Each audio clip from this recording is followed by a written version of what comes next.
welcome back to the channel. Welcome back to House on Meadows. Today we're going to be making cough syrup.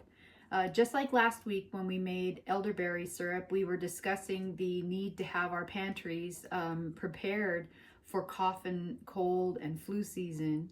And this is one of the things that I like to make sure that I have on hand is this cough syrup. It really does help. It is not a joke. It will help you get some sleep for sure. Definitely will help with your throat. I love it. I think it's a really good alternative to what's out there on the market. So what we'll need to start is alcohol. And you can use whatever kind of alcohol that you have in the house. If you have vodka or gin or rum, whatever, some people I know use whiskey.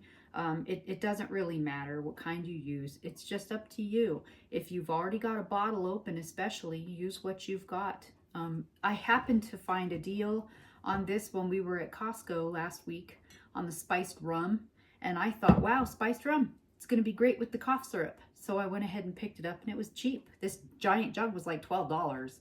So really, really, really cheap. Another thing you'll need is molasses. And I can't say enough about this. It really does help coat your throat when you're not feeling your best. Honey is another alternative that you could use. You could either use honey or molasses, or you can use a little bit of both.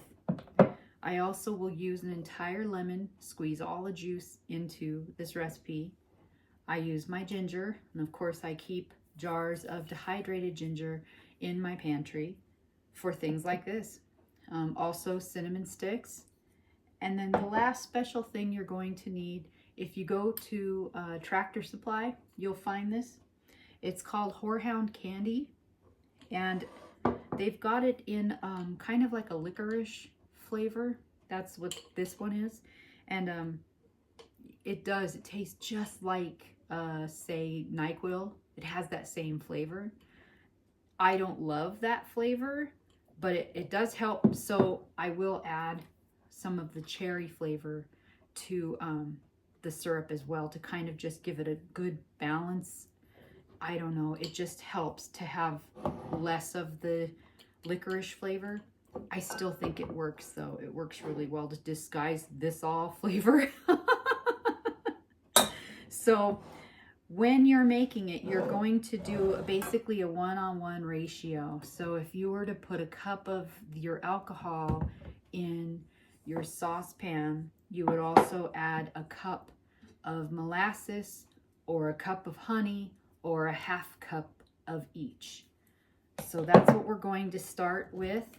We're going to take our good clean saucepan, and I don't need a huge batch. I just want to make enough so that I can top off my bottle from last year. I'm going to add half of a cup of the spiced rum. Boy, this stuff smells. Woo! That is some strong smelling stuff. Wow. And to think when I was a teenager, I would drink this with my friends without any chasers or anything. That's terrible. I'm also going to add half of a cup of the molasses because today I'm just going to choose to use the molasses. And oh, I just love that smell. So 1-on-1 ratio, half of a cup of the alcohol, half of a cup of the molasses or honey, or blend it both. You really can't go wrong with this recipe. If you prefer a little more molasses, add a little more molasses. If you want it really boozy, add some more booze. But depending on if you're going to be serving this to children, you know, that would be a different thing. So I'm adding several pieces of my dried ginger. I'm stingy, remember, with my cinnamon sticks. I'm adding a whole cinnamon stick because I need that flavor in there. And then I'm also going to take my lemon, I'm cutting it in half, and I'm going to add the juice of the entire lemon in there. And I really don't worry about getting seeds in my pan because I'll fish them out later. I don't care.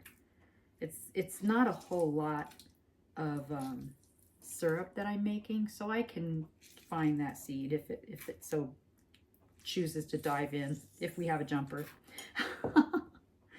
But yeah, put the entire lemon in there. All these wonderful properties that we're going to be putting in.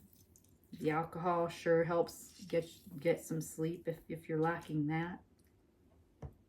So this is what we've got going on so far. Just a very sticky mess. Now let's talk about the candy. You want to break that up. I've got a mortar and pestle that I use for that. And I'm going to add 2 of the licorice flavored candies, and I'm going to add 3.5. One was broken. 3.5 of the cherry flavored, and you're just gonna smash them. Go ahead and break them up, and once you hit them once, they do shatter into like little tiny crystals. I think one fell, and it makes it easier from there. But you really want to grind this as best as you can, because of course it's sugar, and we want it to be able to melt evenly in our syrup. It's funny because just doing this in the smell makes me think of being sick. It's not a bad smell. It's a really good smell, but you know how you relate those smells to things, and I'm like, oh boy, I don't want to be sick. I don't want Marty to be sick. But I did give some of this to my daughter last year for the kiddos. And they even said, they're like, Mom, that's no joke. It's no joke. I'm serious. This stuff it'll get you. It's a lot of booze. But it really does help. And in a few minutes, you and I are going to look at some of the ingredients that are in regular store-bought cough syrup, and we're going to compare them to what we're seeing in here. And you'll see why I'm doing this at home.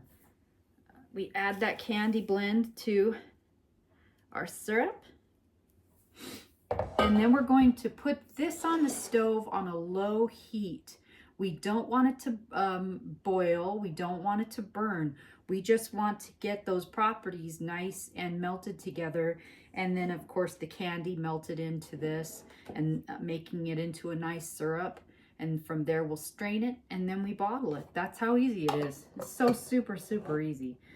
Just gently stir it so that everything gets absorbed. And if you have dehydrated things in there, it'll become rehydrated and make a nice blend of a syrup.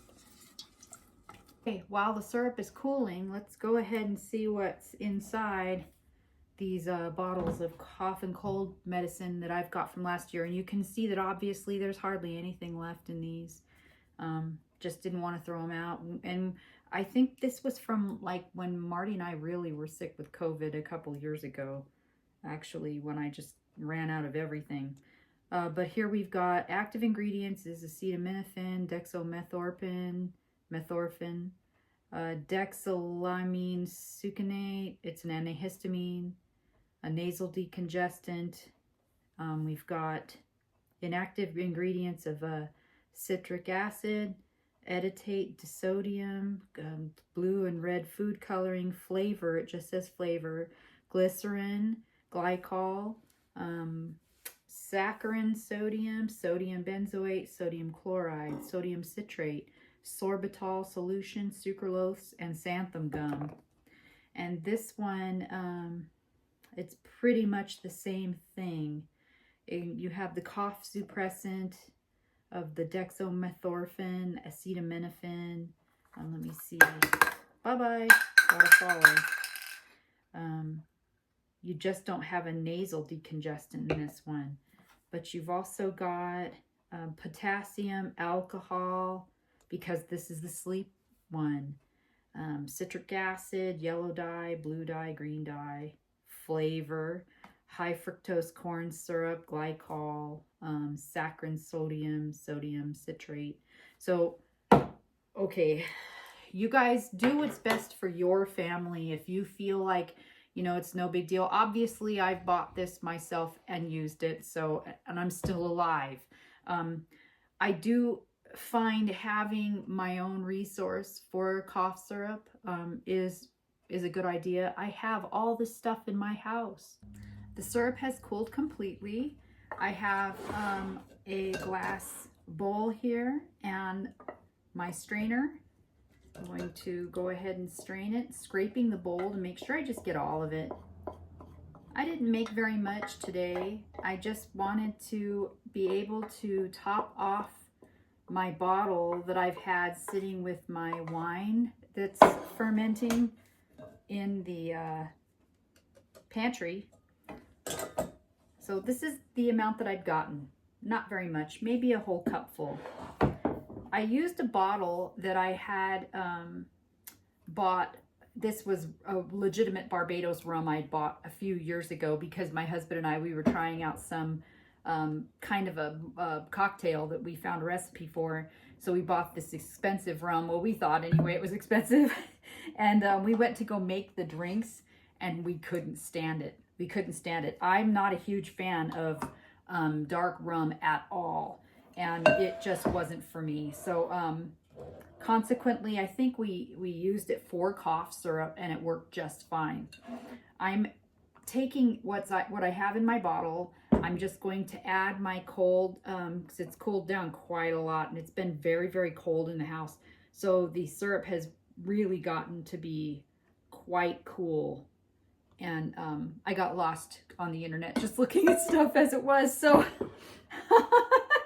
I just kind of forgot about the taping this today. I was in some other world. But that's it. Just go ahead and strain it into your bottle and store it in a nice dark, cool place. I would suggest for adults 1 to 2 tablespoons. Gosh, it's really good. It is really good. I would suggest 1 to 2 tablespoons for an adult and a teaspoon for a kid, a small child, just a little bit. And that's it, you guys. I'm going to give this a shake because I just combined it with last year's. I know it's a huge bottle, isn't it? It's crazy. It's like a pirate bottle, but this is what I'm using to hold my cough syrup and it works just fine. I hope that you guys really enjoyed the recipe. I do hope you give it a try. Let me know what you think. And if you have any ways that you make your own and you change it a little bit, let me know. I'd love to hear about it. Don't forget to like and share with like-minded people. And maybe hit that subscribe button if you guys like the content. And we'll see you guys again soon.